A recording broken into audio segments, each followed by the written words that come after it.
प्रधानमंत्री नरेंद्र मोदी की रूस यात्रा के दौरान वहां की सरकार ने एक शानदार ऑफर दिया था। प्रस्ताव था कि रूस और भारत मिलकर S-500 एयर डिफेंस सिस्टम का संयुक्त उत्पादन करें। इससे पहले भी रूस और भारत ब्रह्मोस, मिग जैसे कई हथियारों का संयुक्त उत्पादन कर चुके हैं। यह भारत लाइसेंस लेकर ऐसा कर चुका है। S-500 रूस का सबसे आधुनिक एयर डिफेंस सिस्टम है। अगर इसका उत्पादन भारत में शुरू होता है तो इससे देश का रक्षा उद्योग बढ़ेगा, साथ ही सुरक्षा का स्तर भी बढ़ेगा।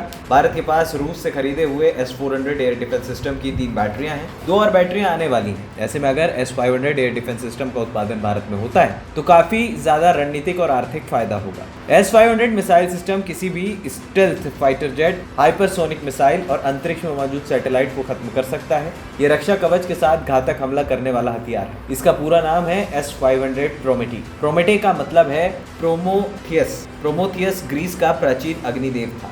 S-500 लंबी दूरी की एंटी एयरक्राफ्ट मिसाइलों और मिसाइल डिफेंस सिस्टम से लैस है। इसे आसानी से कहीं भी तैनात कर सकते हैं। सिस्टम की टारगेट रेंज 600 किलोमीटर है। ये 800 किलोमीटर दूर से अपने टारगेट को पहचान सकता है। ये सिस्टम एक बार में 10 टारगेट हिट कर सकता है, वो भी अलग अलग प्रकार के टारगेट। इसमें लगी मिसाइलें टारगेट की तरफ 25,200 किलोमीटर प्रति घंटे की स्पीड से हमला करती है। यानी ये सिस्टम 12,000 किलोमीटर प्रति घंटे या उससे ज़्यादा की रफ्तार से आते हुए हाइपरसोनिक हथियारों को भी मार गिरा सकता है।